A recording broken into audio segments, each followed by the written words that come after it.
Hi everybody, my name's Tamsin. I live in England and I'm just outside a town called Bungay, which is on the Norfolk-Suffolk border in East Anglia. We are in a little area called the Waveney Valley here, which is, as you might imagine, there's a river called the Waveney that travels through this area, and there's quite a shallow valley that follows the river all the way out to the sea. East Anglia as a whole is generally quite flat, which it means it's quite an arable part of the country. There's a lot of farming here, very agricultural landscape, and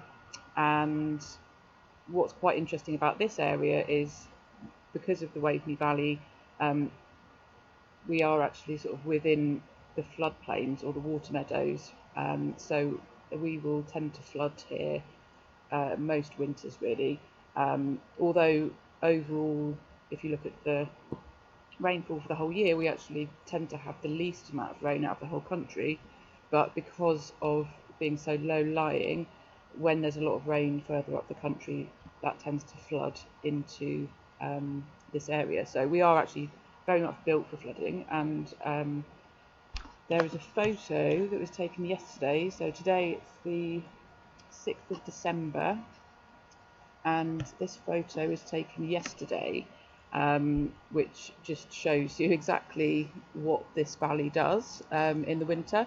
So you get these little pockets of houses that are kind of on a bit of a rise, and all of this arable land, well, all these water meadows all around will flood the higher the water gets. In the summertime, generally they are used for grazing for cattle and sheep sometimes, but it means obviously things can't be built there, so these are sort of permanent pastures, if you will. So that's kind of a bit of an insight into what this area looks like and does.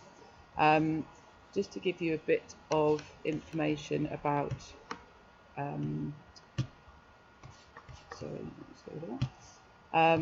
how I came into permaculture and what I've been doing. I found permaculture about 10 years ago. I've been really interested in it, very interested in the whole kind of theory of forest gardening and being able to use plants to solve different problems. Just to give you a little bit of background in terms of where I am, my partner and I both been living in a converted lorry. We converted about 3 years ago on the farm where I have my workshop. I'm an upholsterer. You can see some of my upholstery work behind me, and very kindly the farmer who owns the land here he agreed to let us stay. So we've been living on this farm for 3 years, and I've been working in the workshop on this farm for about 6 years. So been very much able to see the sort of front line of industrial agriculture here, which was quite new to me. I hadn't really been so up close to it before, and what I found was there were some things which I found quite difficult in terms of seeing how many pesticides and chemicals are put on the land, and just the sheer quantity of fields that are here with very little hedgerows, and I wanted to find out a bit more about whether there were any alternative ways to farming locally, because it's very, very agricultural here. There's a real history of industrial farming, and there's not a huge amount of people who are doing things differently yet, but there are some, and they are doing it really successfully. So I found a company called Green Grow Cooperative, who are about 15 minutes away from here, and they managed to buy a piece of land about 12 years ago with some investors. I think they've got about 20 acres, and when they bought it, it was literally just it had been a wheat field, and there was nothing. It was just clay, very hard to work with, and over the years they have been regenerating it. So they built a number of acres of woodland, maybe 6 to 8 acres of woodland. They've got 600 fruit trees in an orchard. They have built a market garden, vegetable garden, so they supply veg boxes to the local area. And there's all sorts of different elements there that are permaculture based. They have a reservoir, they have a dripper system for their veg, but not all of the elements necessarily work together. And there certainly is some areas that need working on in terms of interaction and connection with the local community and the village, and just generally more social systems and that sort of design needed. So anyway, I got involved with Green Grow, became a member there, and they had a patch of land at the front of the farm where you came in the entrance, which was just a small piece of grass basically. There was nothing there. Very, very flat, tended to get quite waterlogged in the winter with the runoff from the fields, and I had wanted to, for a long time, to plant a useful herb garden, so plants that were dye plants, medicinal plants, that served a purpose in terms of solving a problem with the land itself, and also for it to be an education centre, so that people could come and learn about all of those different things, and maybe even use those plants as a resource. So once I was involved with Green Grow, they kindly agreed to let me design this project, with the potential of them creating that on that piece of land. So this is my design project, which is called Miraculous Herb Garden at Berry Farm.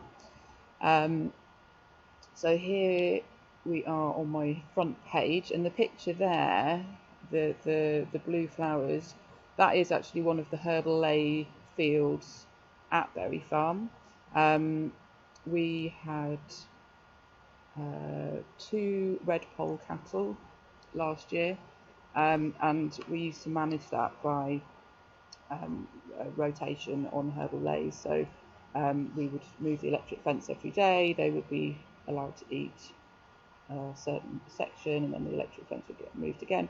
And that meant that not only were they getting the best food, but also the land was being managed in a way that was able to recover, and the rotation has worked really well. The improvement of the land is incredible. You know, there's all sorts of different plants and animals there. I mean, you wouldn't recognise it, you know, in comparison to what it was like when it was just a clay arable field. So yes, my faculty mentor has been Maddie Harland of Permaculture Magazine. She's been very helpful to me. We've talked over this project a number of times, and it's been really good to get her input. So hopefully I will be able to go through this with you. Please feel free to forward me any questions if you need to. So this is basically what I've just told you, just about me and Green Grow and how I came about meeting them, and what we've been doing there. So let me take you to, sorry, my online skills are not brilliant. Okay. So my design thesis and vision statement. What? So it's a medicinal herb and wild dye garden. Why? To rekindle local knowledge of plant uses, to treat seasonal health problems and reduce disease, to encourage and empower people to use natural dyes to support slow fashion. For who? The local community, cooperative members, woofers, and myself.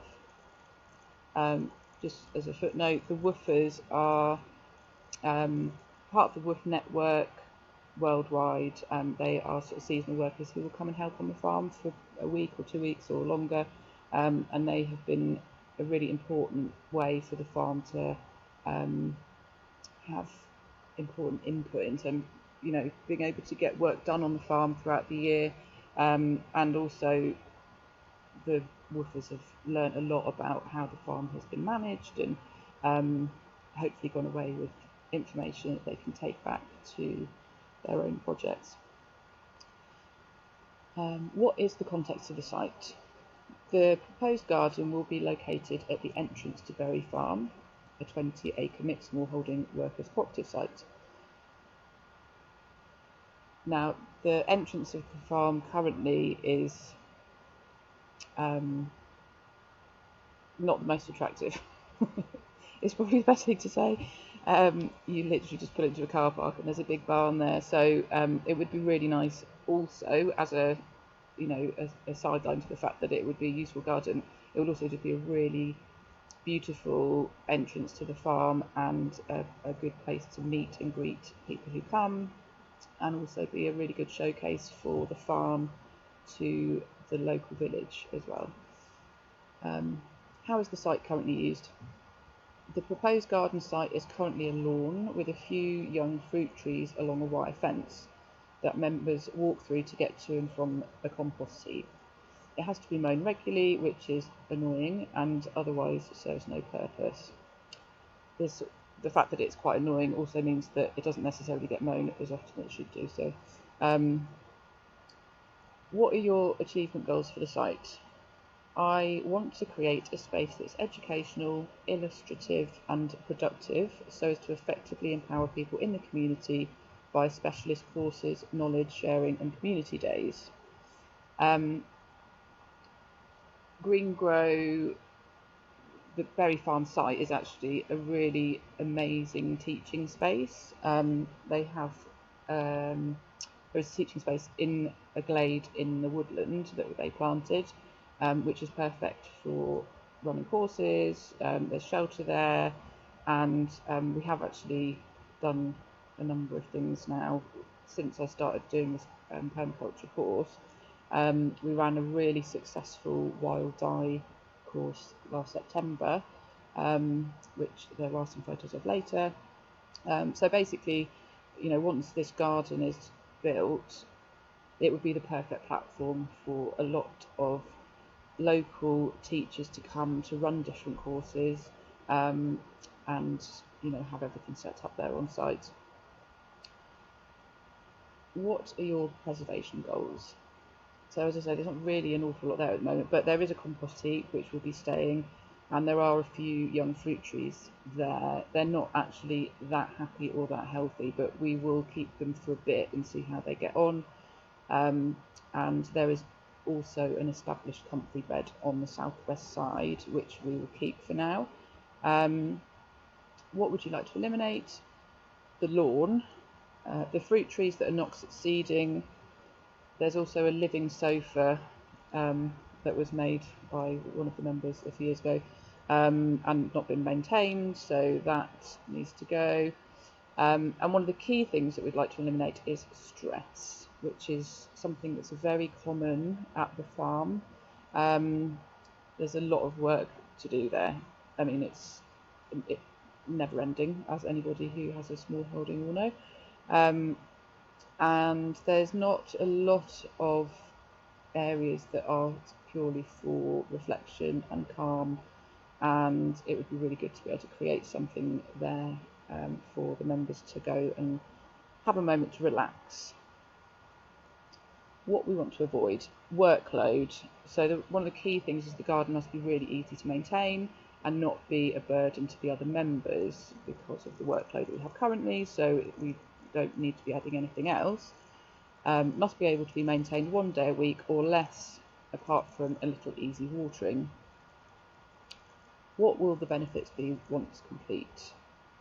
The benefits hopefully will be that it educates the local community, attracts more people to the farm, which will hopefully in turn increase the amount of veg boxes that they sell, supports other businesses, raises funds, showcases permaculture, and creates a stock of herbs for me, which either we can sell to raise more funds or to use for courses, or specifically with the dye plants, I would like to be able to use them to do more upholstery work.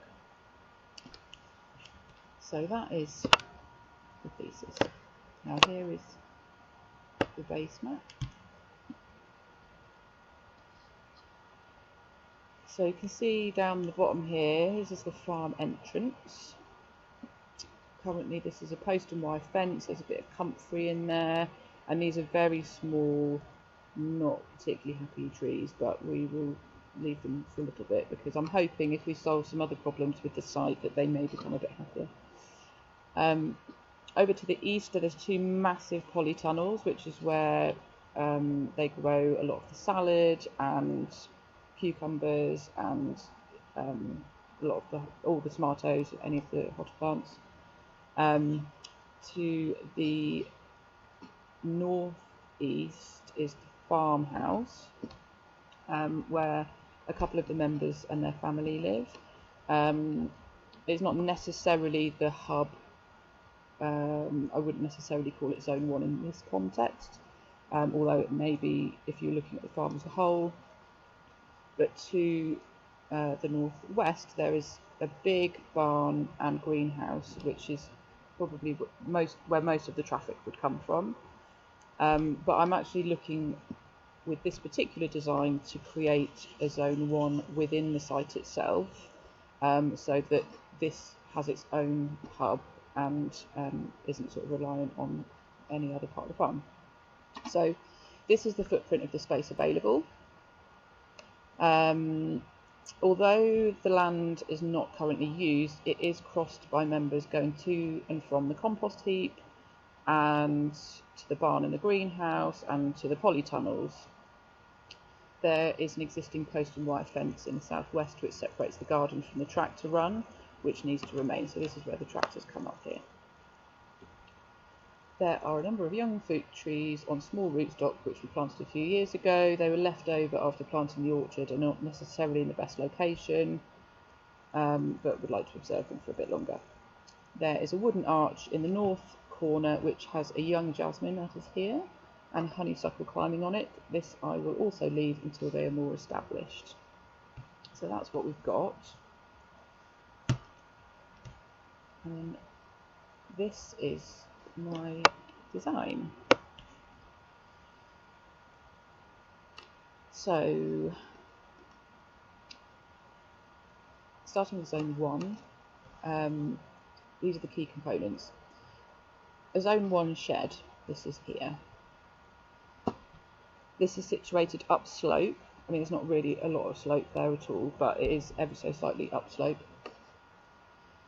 And it is in a space that is uninterrupted by the desire lines or the current walking paths of members. So it doesn't affect anybody's traffic.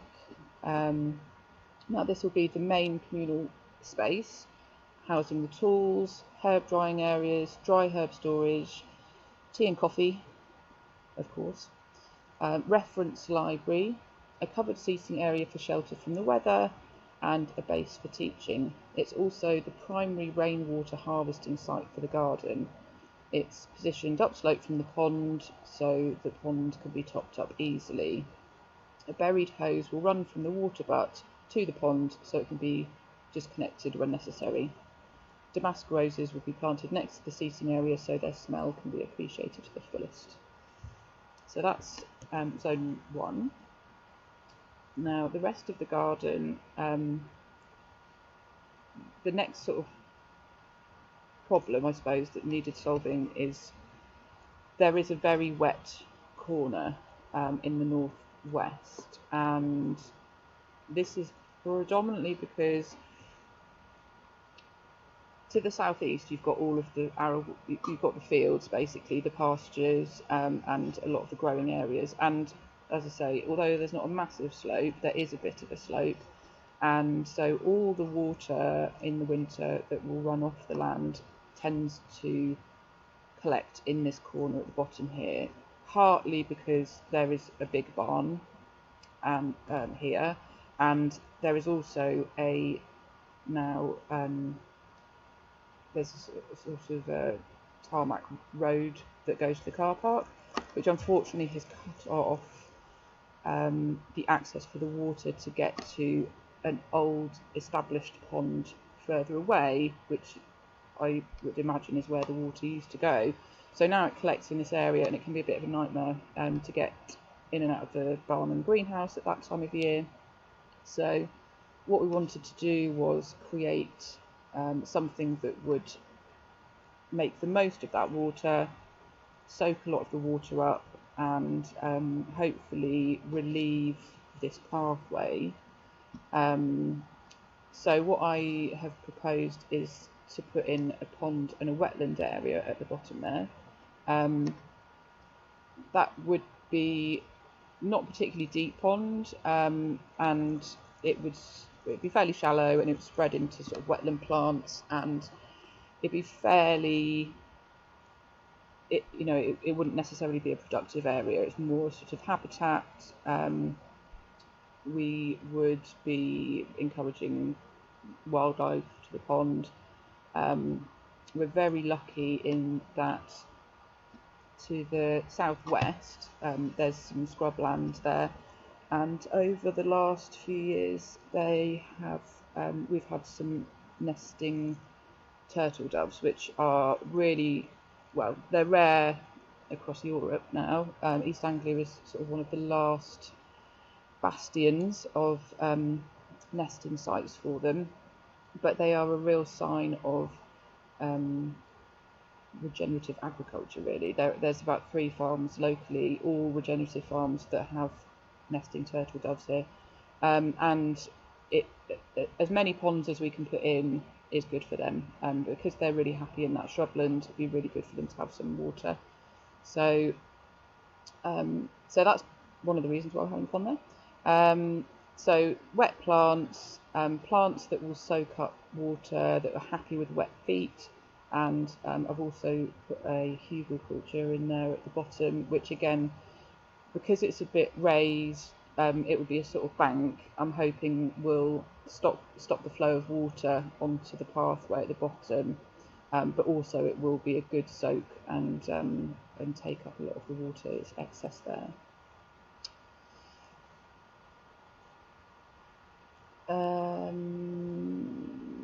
Having a pond here makes it a strength rather than a weakness, and will create a wonderful habitat that will encourage more wildlife, that will aid pollination, pest-predator relationships, and bring more diversity to the garden. So that's those 2 components.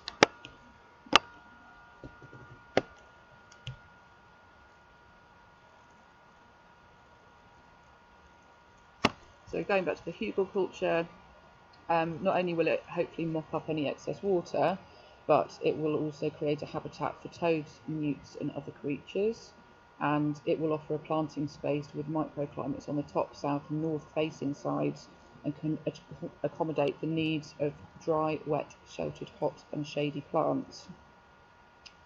Similarly, there is a herb spiral near the centre of the garden, which is obviously a very common permaculture element, and this is predominantly as a teaching aid. It really highlights this permaculture method of growing and offers a wide range of plants habitats, but it's a central teaching aid for the garden and a clear demonstration of permaculture in action for visitors.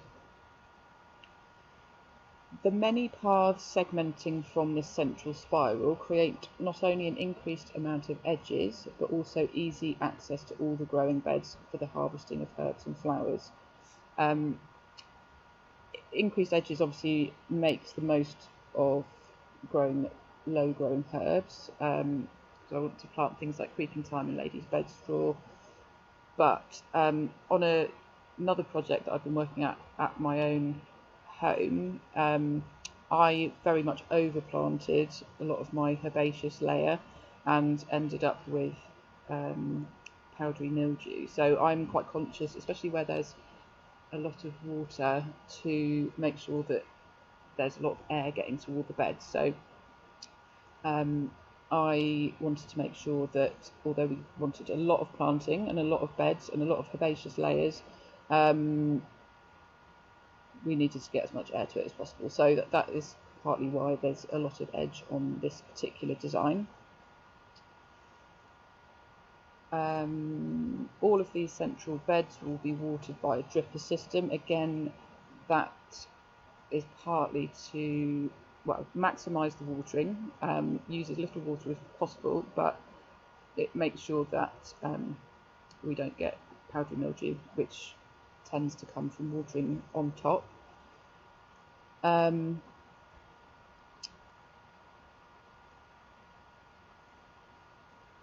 Yes, central beds will be watered by a dripper system fed by the harvested rainwater from the shed area whenever possible. The southeast corner is a much larger bed, still with harvesting paths set in, that will be dominated by the driest plants in the garden. These will have a dripper system set up, but this will be fed by hand via a gravity bucket system. This bed is slightly upslope from the shed, so can't use the drippers from the water butts, but as it's the driest bed, it will require the least watering. Down the southwest side of the garden, along the post and wire fence, there will be comfrey planted. This will be a resource for compost tea and hopefully also aid the growth of the fruit trees. So I'll just go back to the drawing, just show that to you again. Okay, so this is the comfrey here. This is already there, so we're just using what we've already got, basically. It seems very happy there.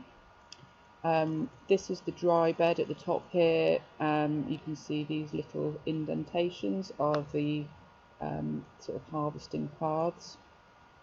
And this is the bucket gravity dripper. So we're going to have a big bucket on a frame that we can fill up and just let it run out on with the drippers up here, hopefully not needing to do that too often. This is the herb spiral in the middle there, and each of these beds, they're all herbs. It's all going to be sort of herbaceous layer.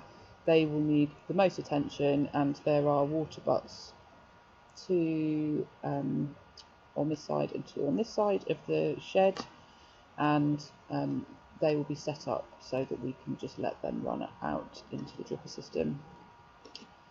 If we run out, which is quite possible in the summer, there are other solutions.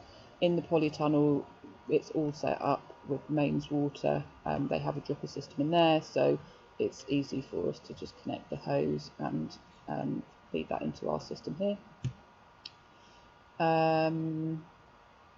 So that is basically the design. It is as simple as possible, and although there is obviously quite a lot of work at the beginning to set it up, hopefully once it's in, you know, these plants are all perennial. There's not going to be a lot of annuals in there, so it's going to be maintenance, a bit of weeding, but predominantly things will stay as they are once they're established.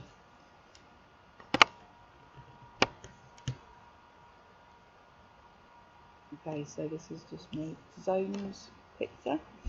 So as I have explained already, zone 1 is the shed base camp. Zone 2, this is the sort of busy area.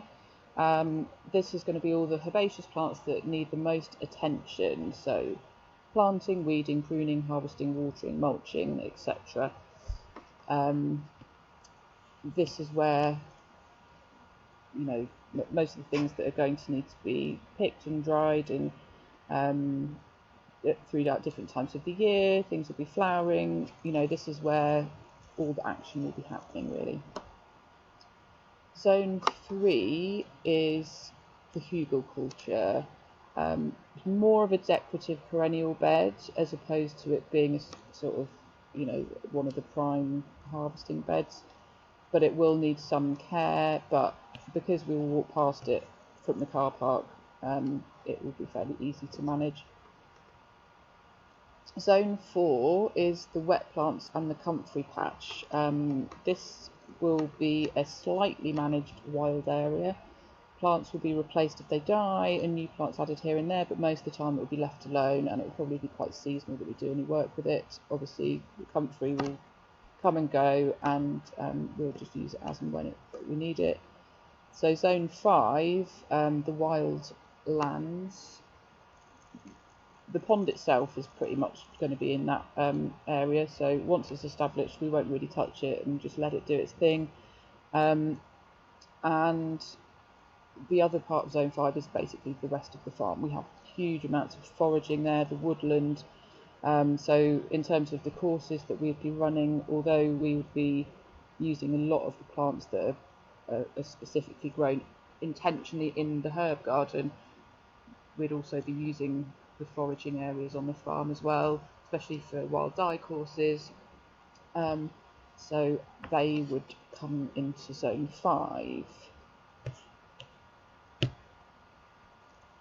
Right, this is my sectors overview. Although Suffolk as a whole is pretty flat, as I've said, and the farm is very typical of that, there is a very slight slope, and this site is the lowest point, particularly the western corner. This will affect the type of plants that will thrive in different areas. The prevailing wind in the UK comes from the southwest, but fortunately there is some scrub land there and woodland to the southwest of the site, so we're quite protected from that. The cold north and east winds are more likely to have an effect, as these sides are currently more open. I will build a post and wire fence on the northeast side and grow climbing plants over it to disperse the wind and give the garden some protection in the winter months. The shade approaches throughout the day from the west as the sun goes behind the barn. We have wildlife in the surrounding areas which will no doubt venture into the garden, and hopefully come to use the pond and wetland facilities. In return, I hope they will aid pollination and keep a good balance of pest and predator in the garden. This will be observed over time, and we can make adjustments as we go to encourage or deter as necessary. Other sectors that will affect this project are less physical. The cooperative group are a sector that will affect the decisions that are made and steer the direction overall to make sure the herb garden project is aligned with the farm. There has been historical conflict with the neighbours, and now unfortunately this has led to general suspicion from the village about the farm. There is work to be done to improve this, and I have met with a number of the immediate neighbours to discuss their concerns. I hope that the herb garden will be an opportunity to invite them into the farm for community days and show them the positive work that we're doing. Finance is another sector in that there is not a lot of available money to fund the project, so some effort and time has to go into organising events that will generate money to sustain the herb garden long term. As I mentioned earlier, we have already run a wild dye workshop which was really successful, and we actually made £800. We obviously had to pay our tutor, but it was a really successful day, and if we could just do a couple of those a year, then we would easily be able to fund the project and hopefully have some left over. So I feel really confident that that is achievable for us.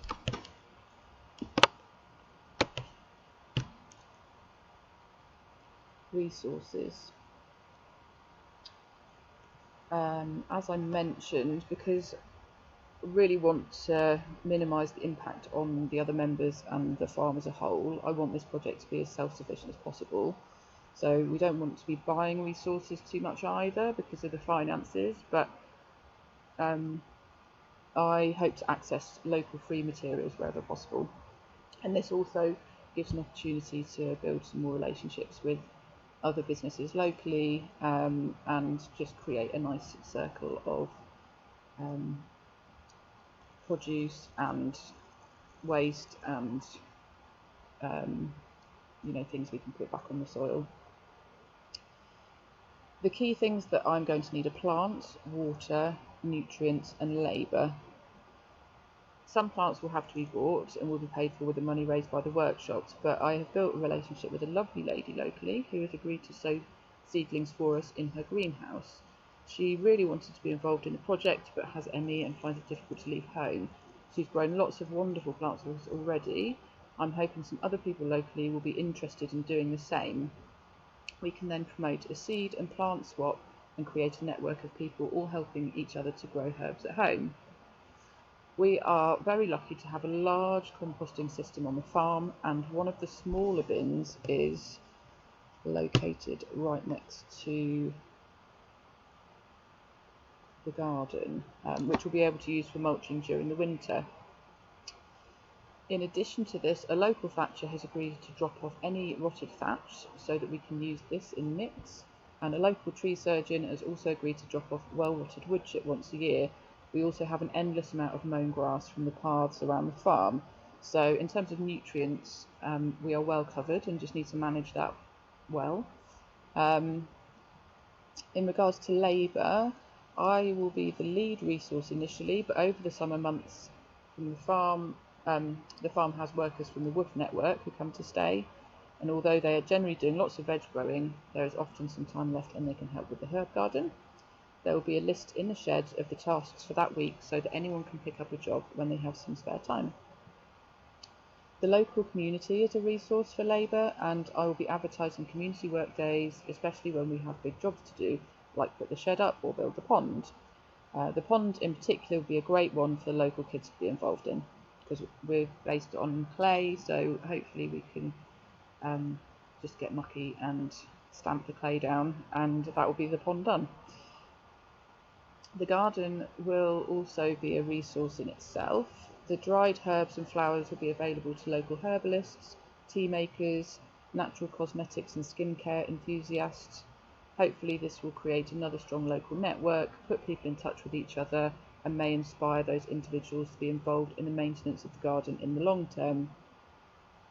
The dye plants are of particular interest to me personally, as the naturally dyed fabrics will be used in my day-to-day upholstery business and can be made into beautiful cushions and lampshades. This gives me the opportunity to discuss the benefits of natural dyeing with my upholstery clients and opens conversations about the future of fabric manufacturing and how we can make better decisions together. That is something that I feel really passionate about, because unfortunately furniture making and upholstery business it can be very non-sustainable, with a lot of foam being used and things like that. We are predominantly a traditional upholsterers here, so we use a lot of horsehair and natural materials, and we've been teaching here for a number of years, and encouraging people to learn the old techniques, but one of the elements that we are less in control of is the fabric and the fabric manufacturing processes. So being able to educate our clients about different types of fabric, what the fact that linen is by far the best in terms of water consumption and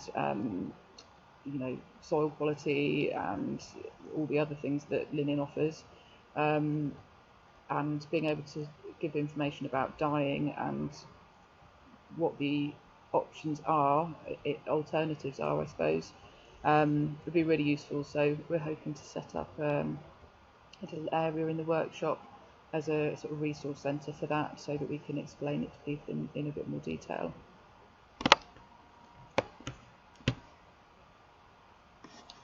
Water systems. I've obviously gone through this a little bit already, but I'll just quickly go over it again.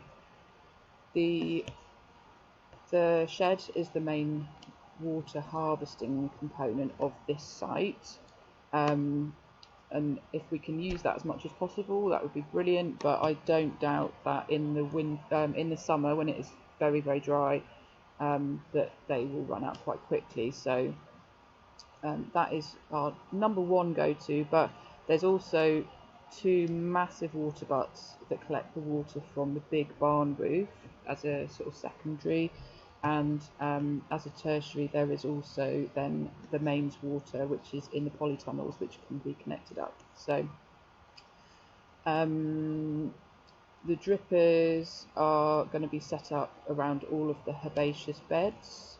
The bucket dripper system obviously up in the north corner, in the upslope corner.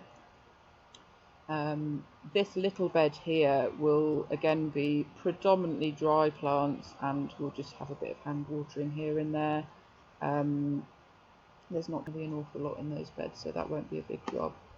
And also the herb spiral will be a hand watering job, because that will just be an assessment, a visual assessment of what needs watering, because obviously it will be very different side to side and up and down. So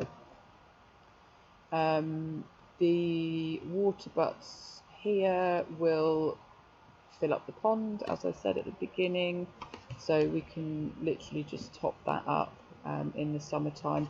That water butt will be kept just for that job, so that won't be used at all for the drippers. So hopefully there'll be enough in there to top the pond up when we need to. So that's it really, it's fairly straightforward. This year we did a bit of experimenting, and we do actually have some other sort of like raised herb beds here, and I did plant some of my seedlings in there just to sort of get things going, and we were quite lucky really this year. It didn't dry out too badly, and I'm not too worried about this needing a huge amount of water, because of the fact that it is the lowest point in the site, and I think that the water table is fairly close. So let me just show you my actual design, the pattern. When I started thinking about the design of the garden, my initial idea was I really wanted the design to be like the unfurling of a fern. It has a strong stalk, which is the main thing, but with all of these little pinna branching off, which would be my smaller harvesting paths. I like the way that it flows, and it encourages the visitor to enjoy the whole garden. But what became apparent early on was that the garden had some desire lines running through it, which is basically where people go from the compost heap to the polytunnel, or from the compost heap to the barn. And what I actually did was I mowed the lawn, I mowed my fern pattern into the lawn and sort of let it grow, and then just watched to see where things got trampled basically. So it became quite clear that they were two really obvious lines which needed to be incorporated into the design, otherwise people would probably just keep walking on them anyway. So I've mapped that into the design there basically, and that's actually created quite a nice number of sections for the garden. So we've got the herb spiral in the middle there, and then this is the sort of divided up herbaceous beds. This is the dry herbaceous bed at the top. This is the sort of dead space in the middle where we've ended up putting the shed, and then this is the ponds down at the bottom. So that's actually all fitted in really nicely. Here is my design for the shed. I actually managed to pick up this shed on eBay for £70, and it just needs putting together and a little bit of mending, but basically it's okay. It's going to have a new roof put on it. So yeah, tool storage, tea break area, libraries where the job list will be, herb drying, On the south facing side, we're going to put a trellis so that there's a nice vertical growing space there, and there's a shelter on the other side as well so that people can sit and relax even if it's raining. There's it obviously, because of there being shady sides and sunny sides, it will also create its own little microclimates as well. But this basically will be the hub for courses and things. Right, there's some slides there which are just about my inner landscape, which was one of the projects in one of the modules, so I just thought that I would include that there. It was just a good exercise for me to really look at my the things that affect me, and also where my boundaries are, and what I feel like I will be able to manage in terms of this project.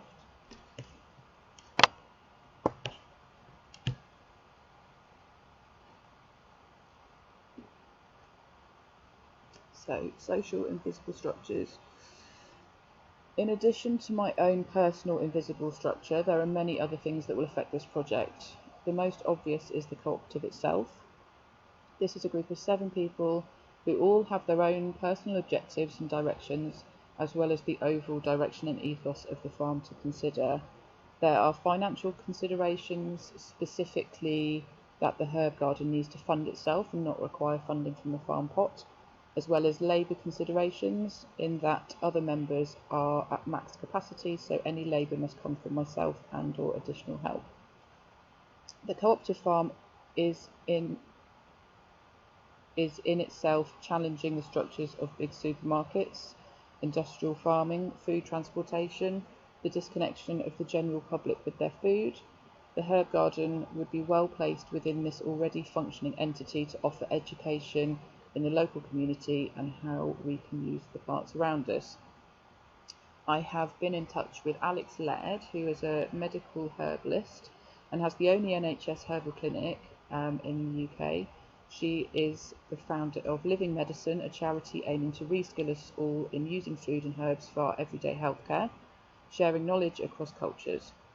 I want to use Alex and Living Medicine's wealth of knowledge to design accessible workshops for local people to come and learn about the plants and what to do with them.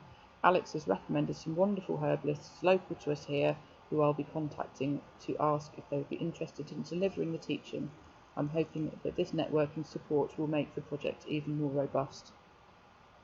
Although the workshops will be the primary source of funding for the project, I want to make sure that the teachings are available to all people. I suggest a few formal workshops with a fixed fee, and also a number of community days that will be on a contribution basis. We did a trial full day workshop last September on wild dyes, which was incredibly successful. We ended up raising, although we turned over £800, we raised £170 for the initial setup of the garden. We had a community dye day booked for May 2020, but have had to cancel it due to COVID, and we plan to reschedule it as soon as we can. Here are some pictures of the wonderful dye day. So this is our little teaching hut that we have in the glade. We had an amazing lady, Faye, here she is, who is our wild dye teacher. She also teaches for Suffolk Wildlife Trust. Incredibly knowledgeable about all things wild dye. And here are some of our results. Really beautiful colours. We were using tansy and silver birch and all sorts of other things. And this was our cake that we had, tea and cake. This was made from apples and hazelnuts, both from Berry Farm. So that was a wonderful day, and we really look forward to doing that again.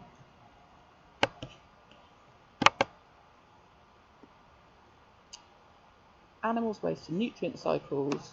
So I've touched on a few of these things already in terms of, we have a lot of grass cuttings which we will be able to put back on the land to add nitrogen to the soil.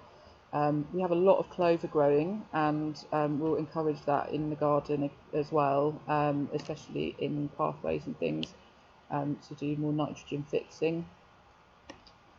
We have cattle that overwinter at the farm, and that means that we have a really good supply of compost for the year, and also the farmhouse has a composting toilet, and we have composting toilets in the glade and in the barn. So all of those things go into the mega composting site, and all of those nutrients are then available to put back into the soil.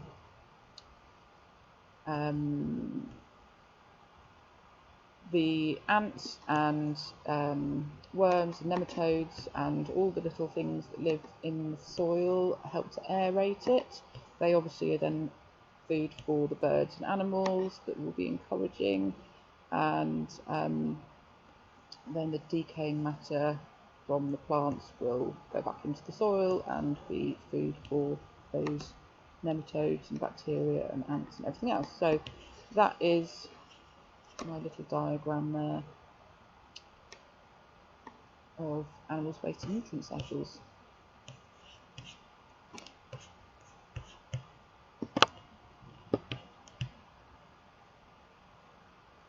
Okay, so on to the implementation phase 1.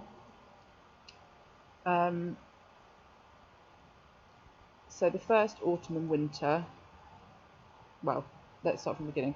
The first year, which we're kind of through already now, has been a lot of observation of the land, and obviously working out where the frost pockets are, what soil we have, what likes to grow there, what succeeded, and just generally sort of understanding what happens with that site. And now that we feel quite comfortable with that, in this autumn winter we are going to dig out and create the footings for the shed and assemble that with the guttering, get the water butts put in, and dig out the pond and surrounding shallows, plant up the pond area, and get the pipework for the pond top up set up. The rest of the beds are basically going to be a sort of no dig setup, so all of those areas will be covered with card. I mean, we'll take out, there is quite a lot of couch grass, so you know we'll have to see how that might need taking out, but if we can, we'll lay cardboard over the bed areas, cover them with compost, grass cuttings, thatching straw and the well rotted wood chip, and let that all break down over the winter, so that hopefully come the spring we will be ready to plant with sort of minimum effort.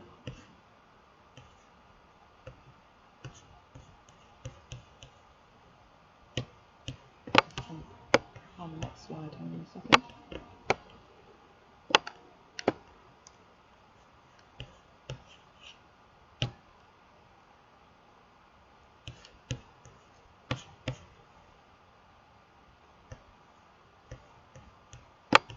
Okay, can't access that.